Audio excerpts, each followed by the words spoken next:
Hello friends. ഇന്നൊരു അടിപൊളി ഒരു ചമ്മന്തിയാണ് കാണിക്കുന്നത്. നല്ല കല്ലിൽ ചുട്ടരച്ച് കല്ലിൽ തന്നെ അരച്ചെടുത്തിട്ടുള്ള നല്ല തനി നാടൻ രീതിയിലുള്ള ഒരു ഉള്ളിച്ചമ്മന്തി.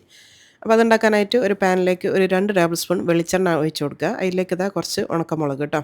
അത് ഓരോരുത്തരുടെ എരിവിനനുസരിച്ച് എടുക്കുക. അതൊന്ന് ഫ്രൈ ആക്കിയിട്ട് ഇതാ കോരിയെടുത്തു. അതിലേക്ക് ഇനി കുറച്ച് ചെറിയ ഉള്ളി. ഉള്ളിയൊക്കെ കുറച്ച് അധികം തന്നെ വേണം കേട്ടോ. ഒരു 10, 15 എണ്ണം വേണം. അപ്പോൾ അതാ ചെറിയ ഉള്ളി നന്നായിട്ടൊന്ന് ഒന്ന് പൊരിച്ചെടുത്തിട്ടുണ്ട്. ഇനി ഇതിലേക്ക് ഒരു 5 അല്ലി വെളുത്തുള്ളി. ഇത് വലിയ വെളുത്തുള്ളി ആയതുകൊണ്ടാണ് 5 എണ്ണം എടുത്തത്. ചെറുതാണെങ്കിൽ ഒരു 10 ഒക്കെ വേണം. ഇനി ഇതാ ചെറിയ സൈസിലുള്ള ഒരു പുളിയും കൂടെ ചേർത്ത് കൊടുക്കുന്നുണ്ട്. ഇനി ഇതെല്ലാം കൂടെ ഒന്ന് അരച്ചെടുക്കുക.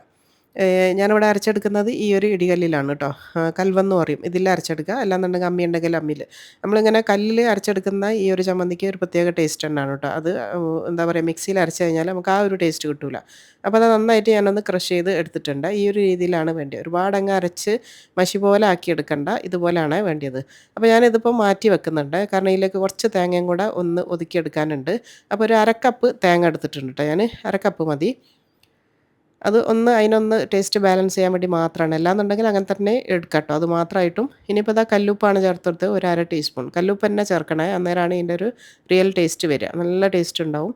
അപ്പോൾ ഈ ഒരു ഉപ്പും ഈ ഒരു തേങ്ങയും കൂടെ നന്നായിട്ടൊന്ന് ചതച്ചെടുക്കുക. ഒരു ചമ്മന്തി പരുവത്തിൽ നമുക്കിതൊന്ന് ചതച്ചെടുക്കണം കേട്ടോ. തേങ്ങ അങ്ങ് അരഞ്ഞു പോവരുത്. ഒതുക്കിയെടുക്കുക എന്ന് പറയില്ല, ചമ്മന്തി പാകത്തിൽ അതുപോലെയാണ് വേണ്ടത്.